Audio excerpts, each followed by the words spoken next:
दोस्तों जरा सोचिए, अगर आज आपके पास घड़ी नहीं होती तो क्या होता? क्या आज भी हम सूरज की रोशनी और आवर ग्लास से समय का अंदाजा लगा रहे होते?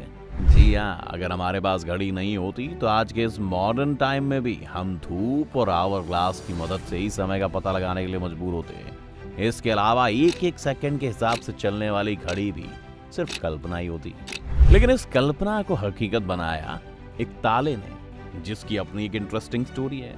घड़ी की इस कहानी को जानने के लिए आप इस वीडियो के साथ बने रहिए। मॉडर्न घड़ी के आविष्कार पर विवाद। घड़ी का आविष्कार दुनिया के सबसे प्रमुख और इम्पोर्टेंट आविष्कारों में से एक माना जाता है। वैसे तो स्मार्टफोन और स्मार्ट वॉचेस के बाजार में आने के बाद अब लोगों को रिस्ट वॉचेस का इतना शौक नहीं रहा जितना पहले हुआ करता था।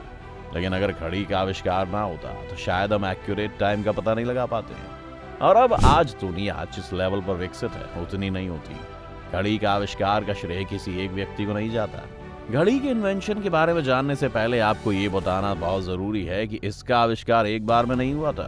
दरअसल पहले घड़ियों में सिर्फ घंटे वाली सुई हुआ करती थी, फिर कुछ टाइम बाद मिनट वाली सुई आई और फिर सेकंड वाली सुई को लगाकर इसे पूरा किया गया। यही वजह है कि इस आधुनिक घड़ी के आविष्कार को लेकर कई तरह के विवाद हैं। मीडिया रिपोर्ट्स के मुताबिक घड़ी में लगी हुई मिनट वाली सुई की खोज स्विट्जरलैंड के जॉस बर्गी ने साल 1577 में किया था। आपको जानकर हैरानी होगी कि जर्मनी के पीटर हैनलेन ने 1577 से पहले भी एक ऐसी घड़ी बना दी थी जिसे आसानी से एक स्थान से दूसरे स्थान तक ले जाया जा सकता था। हाथ में पहनने वाली घड़ी को लेकर ऐसा कहा जाता है कि इसकी खोज फ्रांस के जाने माने गणितज्ञ और फिलोसोफर ब्लेज पास्कल ने की थी। ब्लेज पास्कल ने ही कैलकुलेटर का भी आविष्कार किया था। साल 1650 के दौर में लोग समय देखने के लिए घड़ियों को अपनी जेब में लेकर घूमते थे, जबकि ब्लेज पास्कल जेब में लेकर घूमने वाली घड़ी को एक रस्सी से बांधकर हाथ में पहनते थे। वो ऐसा इसलिए करते थे ताकि काम के दौरान वो आसानी से समय देख सके। कई मीडिया रिपोर्ट्स कहती हैं कि घड़ी का आविष्कार 996 ईस्वी में पोप सिल्वेस्टर द्वितीय ने किया था, जिसके बाद यूरोप में 13वीं शताब्दी के आसपास घड़ियों का इस्तेमाल शुरू हो गया था। इतना ही नहीं, साल 1288 में इंग्लैंड के वेस्टमिंस्टर में बड़ी बड़ी घड़ियां भी लगा दी गई थी। जब दुनिया की अलग अलग सभ्यताएं एक दूसरे से जुड़ी हुई नहीं थी, तब भी विद्वानों ने समय देखने के लिए अपने अपने तरीके निकाल लिए थे। कुछ ने धुओं घड़ी बनाई तो कुछ ने जल घड़ी। लेकिन अब आप गूगल पर हु इन्वेंटेड वॉच, घड़ी का आविष्कार किसने किया, सर्च करो तो पीटर हैनलेन का ही नाम आता है। पीटर हैनलेन वो इंसान हैं जिन्हें घड़ी के आविष्कार का सबसे अधिक क्रेडिट दिया जाता है। पीटर हैनले वो पहले इंसान थे जिन्होंने क्लॉक वॉच यानी घड़ी का आविष्कार किया था।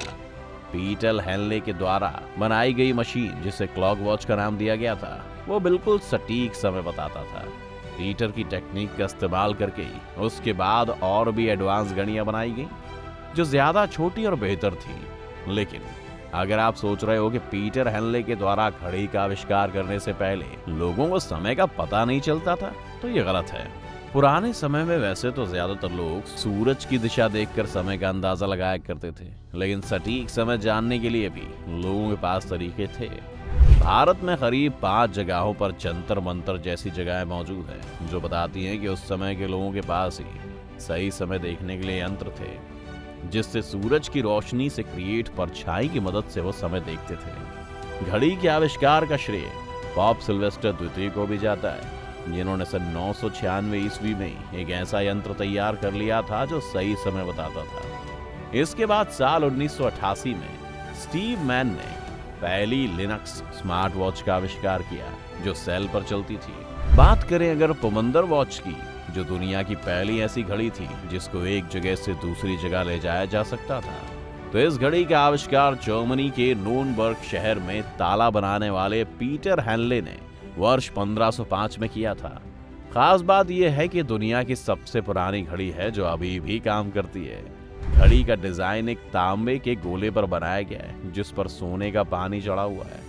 इस घड़ी का प्रोडक्शन सही मायनों में टॉर्सन पेंडुलम और कॉइल स्प्रिंग मैकेनिज्म की मदद से किया गया था। अपने पूरे जीवन में हैनलेन ने इसी तरह की कई घड़ियां बनाई जिसे न्यूरमबर्ग एग भी कहा जाता है। इसके अलावा हैनलेन ने 1541 में लैक्टिनो महल के लिए एक टावर घड़ी भी बनाई थी जो आज भी चल रही है।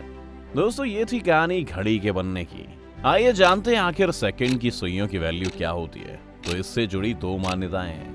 पहली, पृथ्वी अपनी धुरी के चारों तरफ एक चक्कर लगाने के बाद जितना समय लगाती है उस समय का 1/86,400वां भाग 1 सेकंड होता है। इसका मतलब ये है कि 24 घंटे का दिन 86,400 सेकंड का होता है। दूसरी मान्यता ये है जो इंटरनेशनल मानकों पर भी सही माना जाता है, वो है सीसियम परमाणु घड़ी द्वारा सेकंड को हर समय की इकाई के रूप में मान्यता दी गई।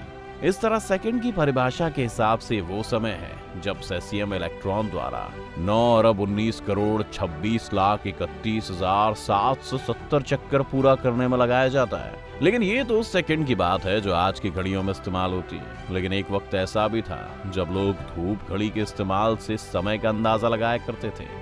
इसीलिए आइए जानते हैं कि धूप घड़ी कैसे काम करती है। धूप घड़ी एक ऐसा मैकेनिज्म था जिससे दिन के समय की गणना की जाती थी। ये इस थ्योरी पर काम करती है कि दिन में जैसे जैसे सूर्य पूर्व से पश्चिम की तरफ जाता है उसी तरह किसी वस्तु की परछाई पश्चिम से पूर्व की तरफ चलती है। सूरज लाइनों वाली सतह पर परछाई डालता है जिससे दिन के समय घंटों का पता चलता है। लेकिन दुख तो ये था कि रात में समय नहीं बता सकती थी ये घड़ी, लेकिन दिन के समय भी टाइम की एक्यूरेसी के लिए धूप घड़ी को पृथ्वी की परिक्रमा की धुरी के सीध में रखना होता था। इसके अलावा अगर बात जल घड़ी की करें तो पुराने समय में चीन में रात में समय देखने के लिए इसका इस्तेमाल किया जाता था, जिसमें एक बर्तन में पानी रखकर उसमें छेद कर देते थे और दूसरे बर्तन में उस गिरते हुए पानी को इकट्ठा किया जाता था और फिर उसे नाप कर समय का अंदाजा लगाया जा सकता था।